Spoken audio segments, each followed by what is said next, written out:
Ladies and gentlemen, boys and girls, welcome back to the channel. It is Friday, October 25th. It is 4:35 a.m. East Coast time. We're up bright and early today. Get some things done, some Patreon content. Definitely has to go up today. As always, on Friday, we have some things dropping there, as well as NBA on this channel. And yes, the final thoughts video that you are tuning into right here for the NFL Week 8. Only 2 teams on bye this week. That is the only week I believe where you only see 2 teams on bye. The rest you see 4 or 6. Next week we have another 4 team on bye. So with that said, we're closing out the week. We're giving some of our final thoughts. Not our closing thoughts. That will be Sunday morning's Patreon only podcast. But for YouTube, final thoughts on this Week 8 slate, 11 game slate. Look, I'm looking forward to it. Or I believe a 12 game slate actually. I'm looking forward to everything that this slate has to offer. I think there's a lot of chalk and ownership if you use ownership projections on any of the sites like FanShare or Awesemo. I think there's some players who are highly owned and are fine players, but I think that there's other players definitely going unnoticed today. Welcome to the channel. If you are new here, my name is Sal Vetri. I do indeed cover daily fantasy sports in the NFL, MLB, WNBA, and the NBA streets. NBA content has been getting churned out on a daily basis. I have projections up on Patreon, as well as a bunch of other content that was referenced a little bit earlier on Patreon. You can check it out. It's linked up down below. I believe the Hall of Fame tier just sold out yesterday. Potentially we'll add 5 more seats to that this upcoming weekend. A lot of more interest going there. Just want to make sure that it remains very, very much exclusive. But with the NBA season starting, maybe add a couple more seats because more people are interested in it, of course, with a new sport being added into that tier. But anyways, you can follow me on my social media accounts linked down below. You can hit the subscribe button. We're coming up on 14,000 subscribers, and if we hit 15,000 by the end of the month, it's a week, so we have to really make a push for it, though. The organization, an organization will be donating an extra $100 to the initiative linked up down in the description below. It's a GoFundMe for a family that lost somebody in their family a year ago. And finally, before we get into the video, just want to let you know about Fantasy Draft.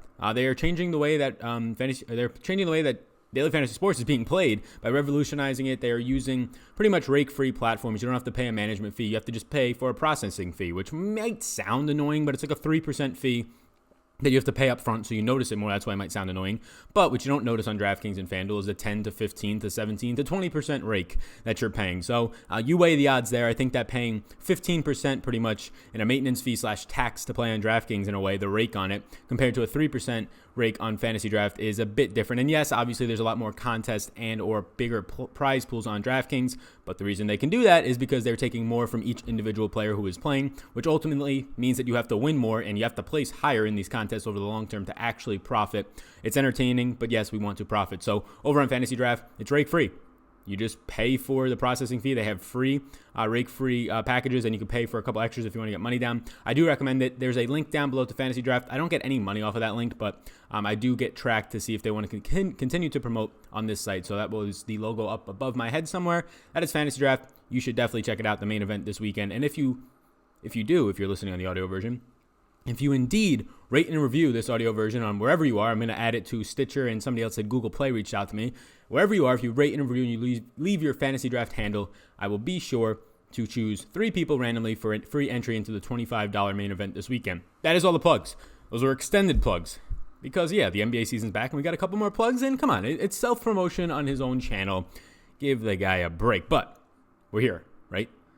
Final thoughts, Week 8. Let's get into it. This is a target offense sheet, and you can see over my shoulder here.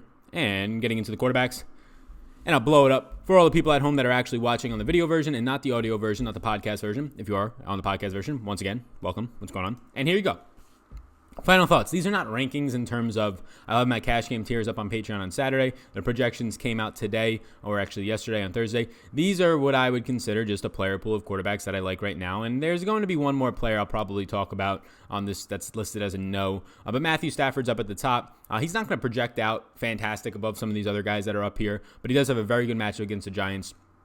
The Giants are going to be running out Baker on the outside, DeAndre Baker. They're going to be running out Janoris Jenkins on the outside, and Grant Haley in the slot. Haley, the worst bottom 2 slot cornerback in the league this year. Baker on the outside has been absolutely abysmal. He'll probably have to face Kenny Golladay, which is a brutal matchup for DeAndre Baker, and a really good matchup to take advantage of for Matthew Stafford. And then you have on the other side Marvin Jones, who just had 4 touchdowns. All these guys are at low ownership. He gets Janoris Jenkins, who's given up over 350 yards and 3 touchdowns this year. DeAndre Baker has given up over 400 yards and 3 scores. So, yeah, these guys are are not great of a secondary, and there's not going to be that much of a pass rush, if any, from the Giants. You have no Kerryon Johnson, which puts more pressure on Matthew Stafford's arm. He wasn't getting a huge load, but like 15, 16 attempts per game. Now you're going to give that to Ty Johnson, who's also a better pass-catching running back. Ryan Tannehill, I do like this week as well at $5,100. Ryan Tannehill going into Tampa Bay. Look, don't break the bank. Don't put so much money into your Ryan Tannehill stock, right? You don't have to be spending or putting in 100% Ryan Tannehill in all 10 of your lineups. No, I know he's cheap. I know he has a very good matchup against Tampa Bay, who's coming out of the bye, but Tampa Bay much more stout against the run. So a lot of this could be on Ryan Tannehill's shoulders, which might sound good if you're playing him in fantasy, but it also can sound bad because lots of bad things can happen. He's looked good through 1.5 starts. I do like his matchup for his individual wide receivers at $5,100. And yes, the matchup is beneficial. Tampa Bay allowing 24.1 fantasy points per game to the quarterback. That is the third highest or fourth highest on this slate. Deshaun Watson at $7,100 is my quarterback one as of right now for GPPs. I love stacking him with Hopkins, and it's easy to get to him because both Kiki Kute and Kenny Stills are cheap. I prefer Kenny Stills in his matchup on the outside, and I also prefer Hopkins on his matchup on the outside. The best cornerback for the Raiders, Conley, has now been traded to Houston. So not only do they have the best cornerback from this team gone, he's on the team that Watson plays for. And then, maybe there's some intel being discussed there. 24.7 fantasy points per game is what Oakland gives up to the quarterback. That is the second highest on the slate. We saw Aaron Rodgers do whatever he wanted last week against them. Perfect quarterback rating against.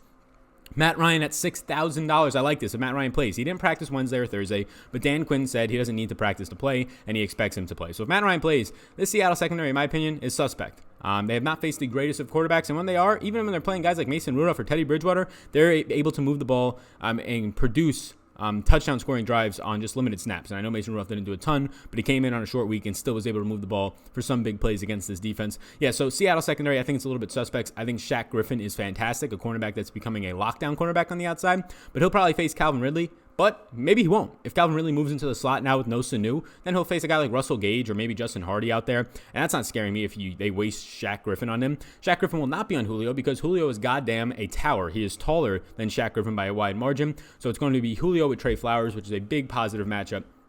For Julio, Austin Hooper has a positive matchup in the middle of the field, the best matchup for a tight end on the week according to Pro Football Focus. So that makes Matt Ryan, if he indeed suits up, a very good play at $6,000. Right now, Matt Ryan, since he's a question mark for me, is right outside my top 3. He's right around my 4th interest at quarterback this week. But if he suits up, it's going to be really hard to not bump him almost all the way up to 1 because of the price savings you get from him at $6,000. His team with a 24 implied team total opened at. It's now off the board. Seattle allowing 21 points per game to the quarterbacks. But again, they've played some really bad ones, including Mason Rudolph and mop-up duty and Teddy Bridgewater. Those guys did okay against them, which should translate to a better game for Matt Ryan and his 40.7 pass attempts per game, which right now leads the slate. Jared Goff is my final yes. Jared Goff's in a fantastic spot. He's going to grade out really well. It's a really high-paced spot, probably the highest pace you're going to see on the slate. Cincinnati is so poor. Cincinnati still no Drake Kirkpatrick, still no William Jackson III. That's their 3rd and 4th string cornerbacks are now out. The Cincinnati defense is really, really banged up, and Jared Goff's coming to town at $6,800. He doesn't have the rushing upside that Deshaun Watson and or Russell Wilson have for a little bit more of an expensive price tag. That's why I slightly prefer Deshaun Watson. And I think I actually just like the pieces of Deshaun Watson, how a lineup fits together a little bit more in terms of price savings. But Jared Goff, you know the 3 people that he's going to be throwing to in this game. I do like him. I'm going to make live, if you're listening on the audio version, I have him as a yes. I'm going to make him a maybe because I do like Deshaun Watson more, and I like Matt Ryan if he plays for cheaper. And the big reason why is, well, Jared Goff's a 13-point favorite. Like, this has Todd Gurley game written all over it. The idea that they get in a shootout here against Cincinnati is not likely. So if Jared Goff, like last week, if he gets in a spot where he might score 25 points, right? He might get ahead of QB sneak, a touchdown to Todd Gurley and Gerald Everett in the passing game. But then the wide receivers aren't using the whole second half because they go very run heavy.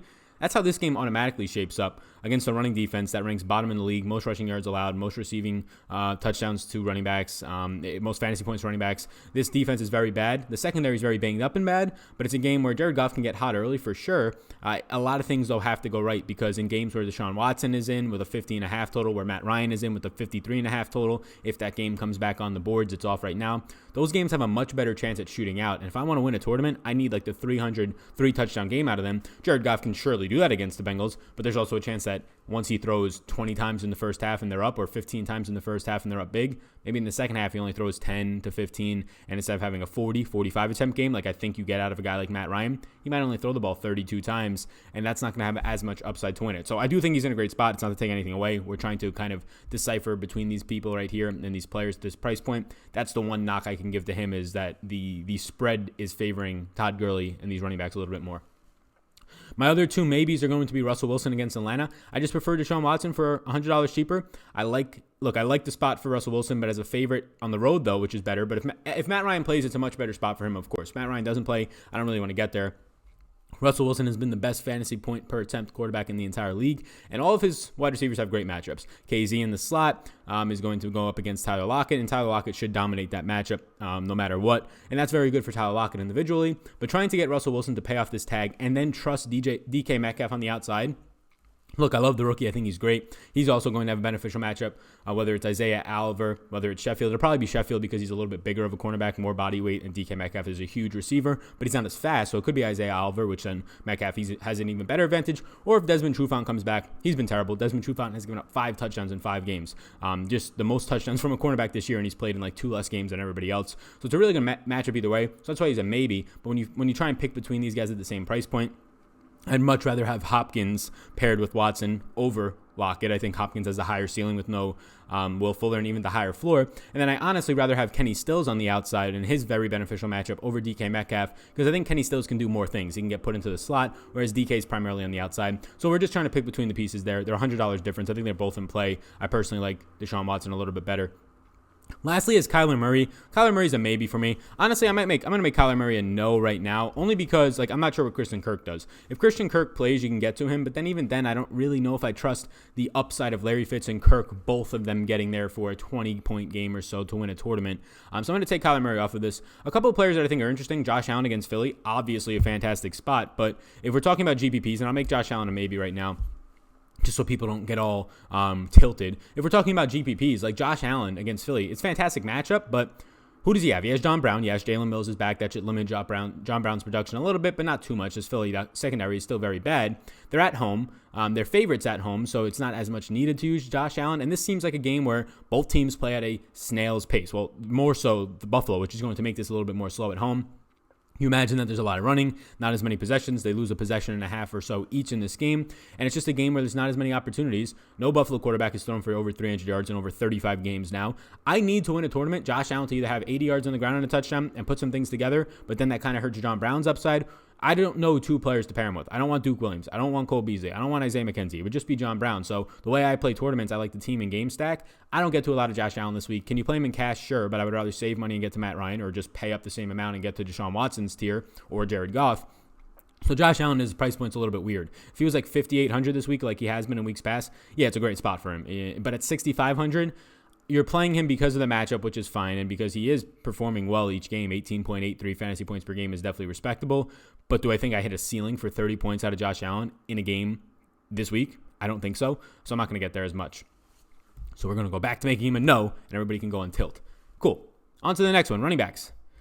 Yeah, running backs I took a lot of time this week to look at. Christian McCaffrey I do like. San Francisco, sure, they're going to look like they're the best defensive front in the league, and they do force a lot of pressure, and they have been good against running backs. But on a per-touch basis, running backs have been okay, over 4 yards per carry, and now you have Christian McCaffrey coming to town. The reason why they're not giving up a ton of total rushing yards is because teams aren't running on them. You don't want to know why? Well, the 49ers have been leading by 2 or more scores in the far majority of their games. The second most rushing attempts against them at 112, or the second least. You know who has the least? The Patriots at 100 and, I believe, about 109, or it's 117 for the 49ers and 112 for the Patriots. It's somewhere in that range, but pretty much at the bottom 2. And the correlation there is, well, they're both undefeated and they're both leading games by a lot of points. So teams can't actually run against them because it doesn't make sense for time of possession. You need quicker strikes. You're trailing. It doesn't make sense to be running the ball. And also, this defensive front is good. But now when you have Christian McCaffrey coming off a bye, should be fully healthy. He's a guy who's seeing 29 opportunities per game. All the red zone rushing attempts that he wants, over 20. I think he leads this slate, tied with a couple of guys at 24, tied with Fournette for 24. So it's a good spot for McCaffrey. I'm not too scared about the matchup overall. Yes, San Fran has been good. Yes, their pressure is good. Yes, their secondary is good. Their run defense, it's very meh. And now you have maybe probably the best fantasy running back coming to town. I do like him at 9,200 if you can afford it. Saquon Barkley at 8,900. For all the reasons about talking about McCaffrey, I'd rather just get there for $300 more. If you're running a Detroit stack, Saquon is a fine run it back option, even as a running back. We know his upside there. And Detroit is allowing 32.7 fantasy points per game to the running back position, the second most on the slate, only behind the Bengals. So it is a very good spot for Saquon. It is a spot where Evan Ingram is going to be a week healthier. Hopefully Saquon's leg and ankle really is going to be another week healthy. I don't really trust the Jones all that much, Daniel Jones, but Detroit doesn't force that much pressure, so that should help him not fumble the ball away, Daniel Jones, or throw picks, keep these drives alive, allow Saquon to get some goal line carries. Look, Leonard Fournette against the Jets. The Jets are getting a little bit healthier on defense. They're allowing the top 10 rushing yards per game, running backs to have a lot of receptions. But what you have this week is a very bad matchup for just run blocking advantage, according to Pro Football Focus. You have Jacksonville has the worst on the week. Now, for the most part, they've had some pretty bad matchups, and Fournette has been very ineffective for the first half of the year, and as of late, he's been much more effective in some beneficial matchups. With the Jets getting healthier, and we'll track C.J. Mosley's status for this week. We'll track Henry Anderson's status. I do think at 7,800, he's still a fine play. He's seeing the second most opportunities per game, over 25, only second behind Christian McCaffrey. And look, he's $7,800 as a 6-point favorite. You're going to have a floor on this guy somewhere. He's averaging about 7 fantasy points per game in the receiving game. If your floor on him is like 5 points in just his receptions, that's a very good spot for a guy with 1 touchdown. As I continue to harp on it, he will continue to score more touchdowns each and every week. The Jets have allowed the most rushing touchdowns in the league at 8. That is 8 in 6 weeks. That's a lot. So Leonard Fournette, 24 red zone rushing attempts, leads the slate with a couple other guys like I just mentioned, McCaffrey being one of them. This is a good spot for some touchdown regression. I like Fournette. Latavius Murray, depending on when you're watching this, maybe Alvin Kamara practices, maybe he hasn't. If this is very much contingent, if Alvin Kamara, and get this, just make sure you're listening up, if Alvin Kamara is out, I really like Latavius Murray in this spot as a 9.5-point favorite against Arizona, who's giving up a lot of receptions as of late to running backs. Yes, at 5,800, he becomes one of the better values, if not the best value on the slate. We'll talk about another guy in a second. If Alvin Kamara plays, I have interest in Alvin Kamara then at a cheap price tag of 7,600, and I might get there more often than I get to Fournette. But as of right now, we don't know. Kamara didn't practice on Wednesday. It seems like a high ankle sprain, which I would bet does not mean he plays this weekend. But again, Thursday and Friday practice reports will tell us more. Todd Gurley at 7,400. I like it a lot. I like Todd Gurley a lot this week, folks. Look, this is a Cincinnati team that continues to struggle. Most rushing yards allowed in the league by a wide margin. Second most receptions, second most receiving touchdowns, second most receiving yards. I said most rushing yards, most rushing attempts, most rushing touchdown, or second most rushing touchdowns. It's everything. They're bottom 2 in everything. And what the worst stat is fantasy points per game, 33.8 to the running back position. 33.8. We saw Fournette have a very good game last week, even though he didn't put up any monster numbers. I do like Todd Gurley this week. Oh, but Todd Gurley's leg. Todd Gurley's leg, his hip, his groin, his whatever. He played 61% of the snaps last week. I get it. That's not the 93% he played in the game before that, right? Or the last game that he played because he was injured for one of them. He saw 19 touches. 19 touches is not a limited workload. And if it is, well, then I'm happy he has another week of full practices to log, because then he's probably going to see like 30 touches. Look, if he gets back to his 75 and 30 touches is obviously just me trying to make the point there. If he gets back to his normal workload around 70+% of the snaps, he played 93% 2 weeks ago. If he sees anywhere near that, and Malcolm Brown is trending towards out again, Darrell Henderson Jr. will be the backup, you better believe that Todd Gurley is going to see 20+ touches, and he's a 13-point favorite at home. 7,400. I get it. You're all worried about the injuries. I get it. If he practices in full at least once this week, I feel very confident about Todd Gurley seeing 20+ touches in a game where his team has a team implied total of 30.75 as a 13-point favorite. It doesn't get much better for a running back, especially at home. It doesn't get much better for a running back in terms of an environment, and people are going to shy away from him right now, only 5% owned because of injury concerns. He touched the ball 19 times last week. I'm not concerned about no injury. On to the next one. Ty Johnson, $4,900 against the Giants. I like it a lot. It's a good spot for Ty Johnson. He played over 60% of the snaps. I get it. People are worried about, but J.D. McKissic's going to split the load. No, he's not. Ty Johnson's the rookie that they like. J.D. McKissic's just some guy that they picked up off the street. They want to date J.D. McKissic. They want him in their rotations. They just are using right now J.D. McKissic or Ty Johnson. They're just using J.D. McKissic.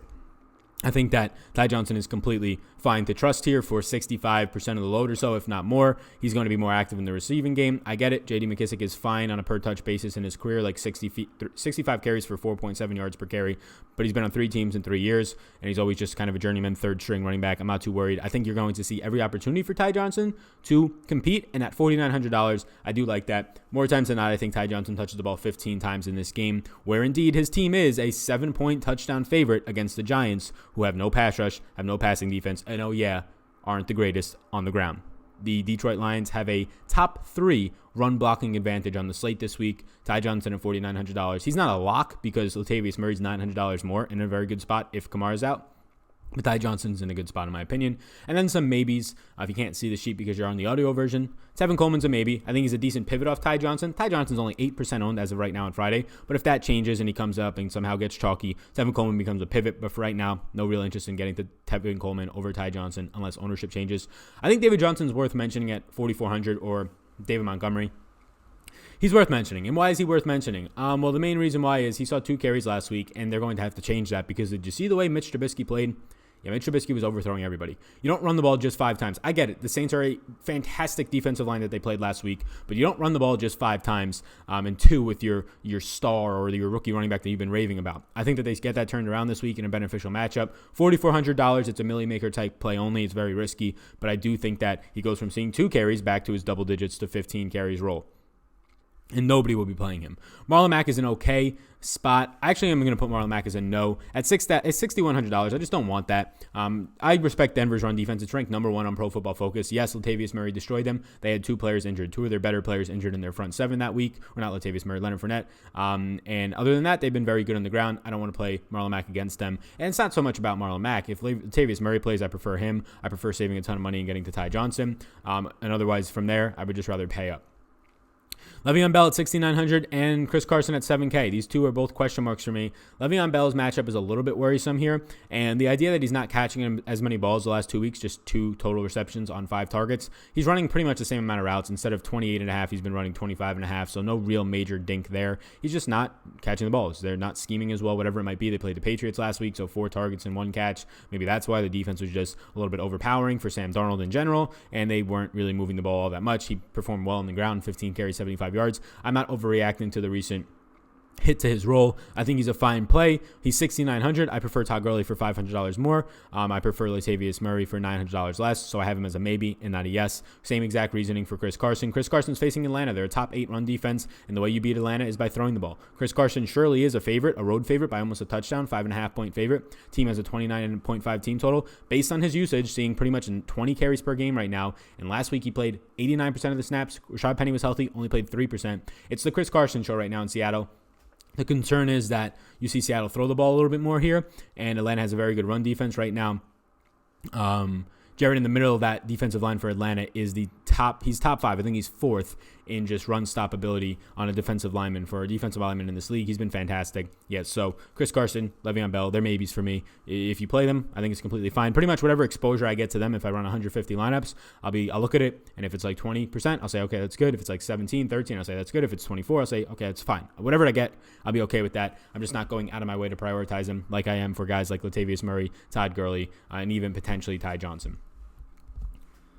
On to the wide receivers page. Well, there's a lot to talk about here because of matchups. Tyler Lockett's a good matchup. I don't think you have to just play him with only you don't just have to play him with his quarterback. You can play him as a one-off at $7,000. I probably won't, though. I think there's better options. And let me tell you, there's so many options below $5,500 and really below $5,000 that are in play this week at the wide receiver position.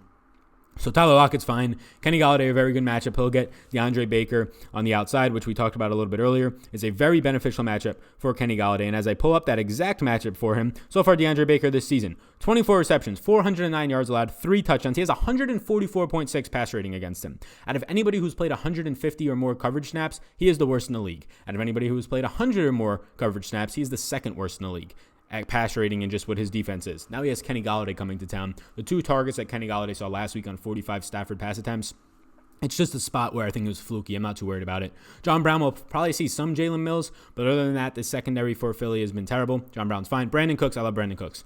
Brandon Cooks is the best 5K wide receiver play. He might be the best 5 and 6K wide receiver play this week. At $5,700, he gets to face Cincinnati this week. Brandon Cooks' matchup this week, it might not get any better than any other week. He's back at home where his touchdown home and road splits are completely shifted, and so are Jared Goff's. He has a very weak matchup. I was talking about the Cincinnati secondary being down with Drake Kirkpatrick still and probably William Jackson III. Now you get Brandon Cooks to face Tony McRae. Tony McRae, on limited snaps on 13 targets, has allowed 11 receptions. 11 receptions on 13 targets. I mean, he's just not defending. And then he's allowed 129 yards for a touchdown, 133.7 passer rating against. Brandon Cook's 40 time compared to Tony McRae is nowhere even close. This is going to be a spot where Brandon Cooks has not had a better matchup all season long. And if there's any spot for him to excel, it's this one. Now, obviously, the concerns are in the second half. They don't throw the ball. They're up ahead, whatever. But this is a very good matchup for a $5,700 wide receiver. I like Brandon Cooks a lot. I already talked about how I like Kenny Stills. I like stacking this Houston team in general. So, yes, I like DeAndre Hopkins, who's a little bit lower down. I also like Kenny Stills. Kenny Stills, we talked about how Conley, the guy, the cornerback for Oakland Raiders, is now on Houston. They picked up that defensive back, so it's going to be a weaker secondary now every single time that they go out there and face up against this secondary.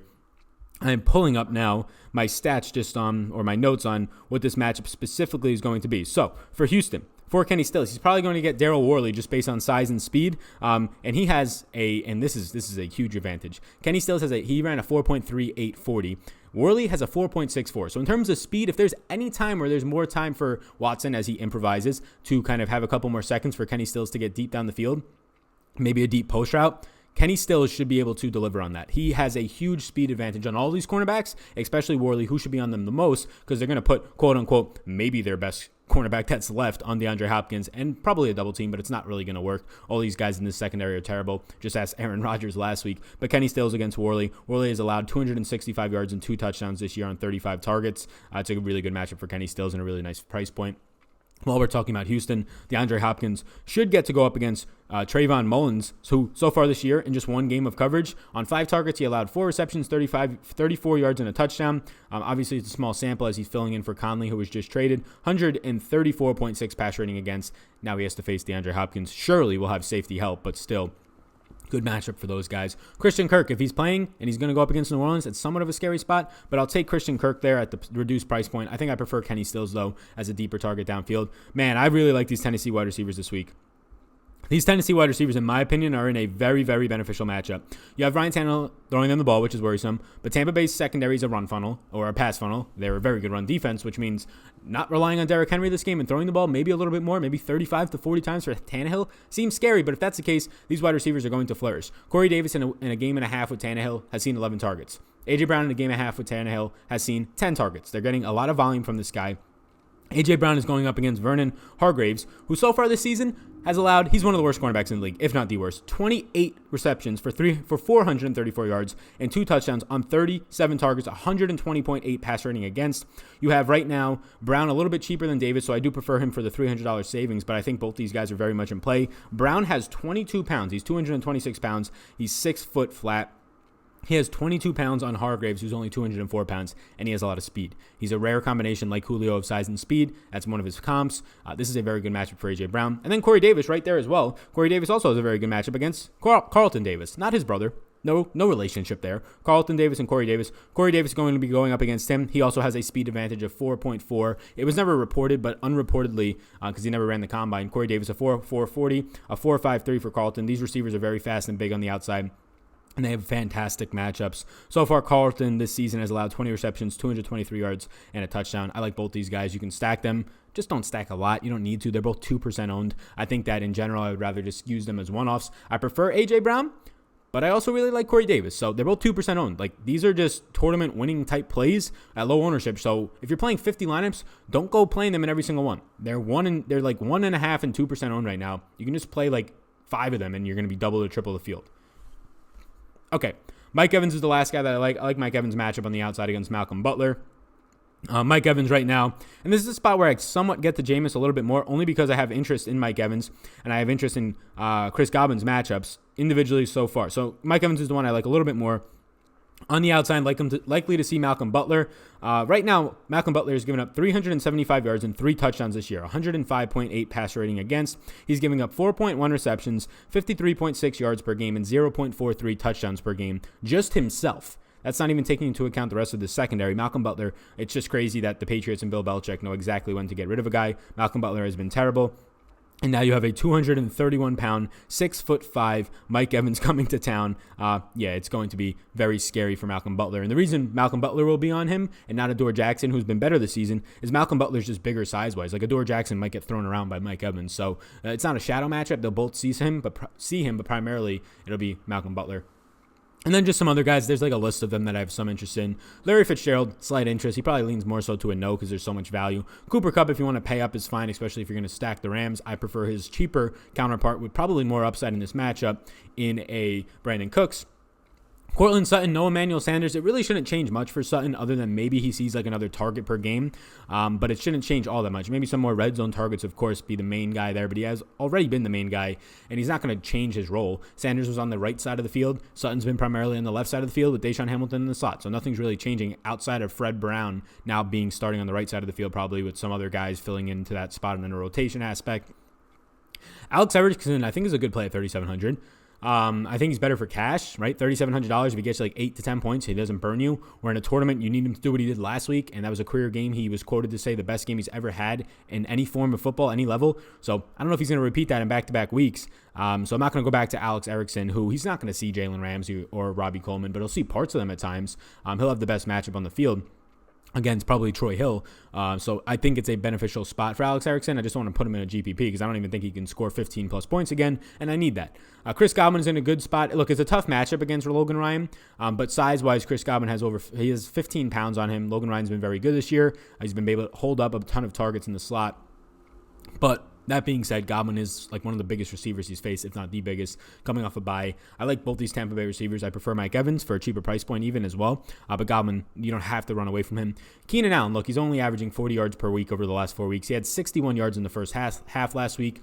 And really, there's not much for me to say in terms of what's going good for him, because there's not much the last month of the season. His offensive line has been terrible. It's hurting Phillip Rivers. They're turning the ball over. They're relying a lot on short passes to Eckler. In the last 2 weeks, getting Hunter Henry back has surely not helped the floor and ceiling of Keenan Allen. But he's still Keenan Allen, and he's 6,400, and he's going to be 5% owned. I'm going right back to Keenan Allen this week in some spots. Not high, but if he's 5% owned and I get 10%, I'm double the field. I have a lot of leverage, but it doesn't kill my lineups if he doesn't produce. That's a spot I feel comfortable getting to Keenan Allen. And then some other guys, Allen Robinson, DJ Shark, and Tyler Boyd.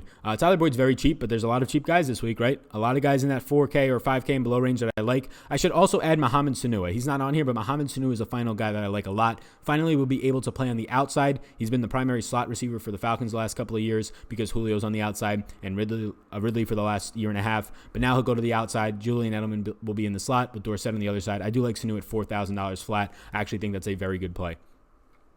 Moving over to tight end, if you're still watching, make sure to hit the link down below and hit that link for Fantasy Draft if you want to check out that link. It helps me out. But also check out my exclusive content. Hit the subscribe button. I really, really would love to get to 15,000 subscribers by the end of the month and get an extra $100 donated to the charity that is linked up down below in the description.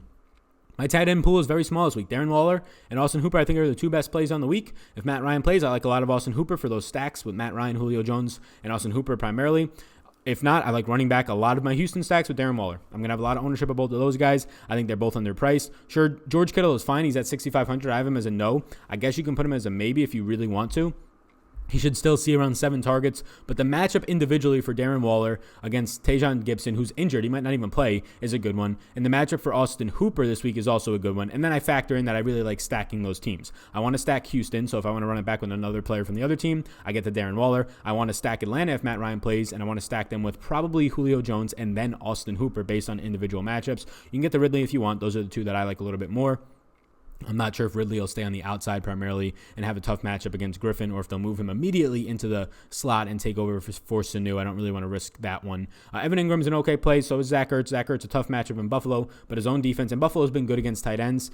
They held Evan Ingram to a floor game, but then other than that, the best tight ends they've faced is Delaney Walker and Mike Gesicki. Not much skill right there. So Zach Ertz in a spot where he might be double teamed a little bit more, but against the zone defense, they will funnel to the tight end, so beneficial for him. But at that $5,100 price point, just get to Hooper or Waller, honestly. Evan Ingram against Detroit, it's a fine matchup. It's nothing fantastic. I don't really trust Daniel Jones as much as I trust Matt Ryan, and honestly, Derek Carr, because when Derek Carr throws the tight ends the last 2 years, he's been fantastic, whether it's Jared Cook last year or Darren Waller this year, looking really good. And then the other guys who are in play is pretty much Hunter Henry. I don't really want Gerald Everett. I know it's a really good matchup in terms of Cincinnati secondary, especially just in general. They're leaking points everywhere, but they've been decently solid against tight ends. And I think that you get more production out of a guy like Hunter Henry. He's going to be like, the number 2 or 3 option in an offense for in the 4K range, or Gerald Everett is like the number 5 option behind those 3 wide receivers and Todd Gurley.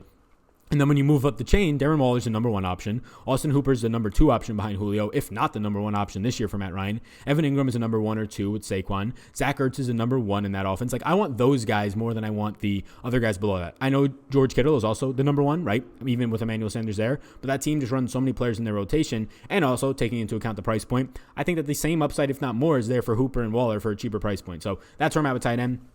And that's the final thoughts for Week 8, gang. Hey, thank you, everybody, for tuning in. I will leave it on the target offense sheet. Check out my NBA videos if you haven't yet. I'm going to be trying to pump them out every single day. So far, we are 3 for 3 on the season, right? Only like 100 more to go. But thank you. I really appreciate it. I love doing this. Check out my appearance Monday on the Pat Mayo Experience. Check me out on the Awesemo YouTube channel on Tuesdays, Thursdays, Saturdays, and also Wednesdays now for NBA. Tuesday, Thursday, Saturday for the NFL. If you're still listening and you want $100 off my daily fantasy NFL course, get it for $50 instead of $150. Drop a comment on this video. I'll only let the people who listen to the end know about that offer. Drop a comment on the video, and I will send you the link in that comment. It will expire. It'll be like a day's link, so then it'll expire. But check it out if you are willing to. You can just check out the link if you don't want to buy it. Also, check out my exclusive content link down below. A little self-promotion here at the end, but why not? Follow me on Twitter at SalVetriDFS. Follow me on Instagram at SalVetri. Not my dad. Follow me, right? It's the same exact picture as all my other stuff. Blue background, my face, just doing a little chin pose, for everybody. I didn't think that I would ever get this big, so I didn't think I had to worry about that. But now we got to keep it, right? Everybody knows what I look like in that picture, so it's a little bit of a branding thing. And then follow me on Facebook, Sal Vetri Facebook page. Those are all the social medias. Whatever you got to do, like and subscribe to the podcast. And if you could leave a 5-star rate and a review, I really appreciate it. Whatever platform you're on, if you could leave a 5-star rate and a review, I will compose all of those. If you leave your fantasy draft handle, you will be entered into a contest that I will announce on Saturday for a winner of a free entry into the contest. So my name is Sal. Thank you all for listening to this podcast, watching this video. Peace out, YouTube. Peace out, Spotify, whatever it might be, Stitcher, Apple, whatever. My name's Sal. You already know that. Peace out, gang. Thanks for tuning in, and I hope you enjoyed that video. Above my head, if you're not already subscribed to this channel, I do ask you if you can please hit that subscribe button. Helps me out a good amount to reach more people. You can also follow me on Twitter. That's over there. Right in the corner is my @SalVetriDFS Twitter. And then above, you'll find my Patreon link. You can click on that if you want more exclusive content for me. Or a video is going to pop up, so why don't you check that one out as well. I think it's going to be beneficial for you. Thank you so much again for tuning in, and I hope you have a fantastic rest of your day.